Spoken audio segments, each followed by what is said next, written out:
বিশ্বজুড়ে আবারও নড়েচড়ে বসেছে সাইবার নিরাপত্তা বিশেষজ্ঞরা। নতুন এক বিশাল তথ্য ফাঁসের ঘটনায় আতঙ্ক ছড়িয়ে পড়েছে ইন্টারনেট ব্যবহারকারীদের মধ্যে। জানা গেছে, সম্প্রতি প্রায় 18 কোটি 30 লাখ ইমেইল অ্যাকাউন্ট ও পাসওয়ার্ড ফাঁস হয়েছে অনলাইনে।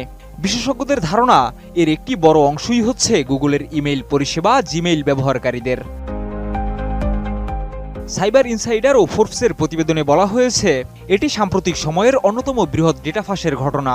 এই তথ্যগুলো ব্যবহার করে খুব শিগগিরই বড় ধরনের সাইবার হামলা চালানো হতে পারে। তবে গুগল আশ্বস্ত করেছে যে তাদের সার্ভার বা সিস্টেম হ্যাক হয়নি। প্রতিষ্ঠানটির দাবি, ফাঁস হওয়া তথ্য এসেছে বিভিন্ন ব্যক্তিগত কম্পিউটার ও ব্রাউজার থেকে, যেগুলো আগে থেকেই ম্যালওয়্যার সংক্রমিত ছিল।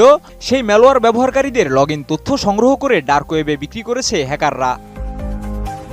বিশ্লেষকদের মতে, সমস্যা আরও ভয়াবহ হতে পারে, কারণ অনেক ব্যবহারকারী একাধিক অ্যাকাউন্টে একই পাসওয়ার্ড ব্যবহার করেন। ফলে ইমেইলের পাশাপাশি ব্যাংকিং, অনলাইন শপিং বা অফিসের মেইল অ্যাকাউন্টও ঝুঁকিতে পড়তে পারে। সাইবার নিরাপত্তা বিশেষজ্ঞ হ্যাভ আই বিন পন্ড প্ল্যাটফর্মের পরিচালক জানিয়েছেন, নতুন এই ডাটাবেসটির নাম সিনথিয়েট Stiller lock thread data.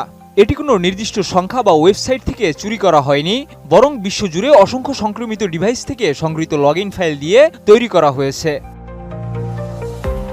Have I been পন্ড ওয়েবসাইটে এই নতুন ডাটাসেট যোগ করা হয়েছে। যে কেউ সেখানে গিয়ে নিজের ইমেল আইডি লিখে জানতে পারবেন তার তথ্য এই ফাঁস হওয়া তালিকায় রয়েছে কিনা। এছাড়া যদি কেউ সন্দেহ করেন যে তার জিমেইল অ্যাকাউন্ট হ্যাক হয়েছে, তাহলে গুগলের সিকিউরিটি চেকআপ টুল ব্যবহার করার পরামর্শ দিয়েছেন বিশেষজ্ঞরা। এই টুলের মাধ্যমে অপরিচিত ডিভাইস, সন্দেহজনক কার্যকলাপ বা তৃতীয় পক্ষের অ্যাপ শনাক্ত করা সম্ভব। কোনো কিছু অস্বাভাবিক মনে হলে তা সঙ্গে সঙ্গে সরিয়ে ফেলার পরামর্শ দিয়েছে গুগল। এদিকে সাইবার নিরাপত্তা বিশেষজ্ঞরা পরামর্শ দিয়েছেন, যত দ্রুত সম্ভব পাসওয়ার্ড পরিবর্তন, শক্তিশালী অন্যান্য পাসওয়ার্ড ব্যবহার এবং অবশ্যই 2 ফ্যাক্টর অথেন্টিকেশন চালু করার। ইন্টারনেট যুগে ব্যক্তিগত তথ্যের নিরাপত্তাই এখন সবচেয়ে বড় চ্যালেঞ্জ।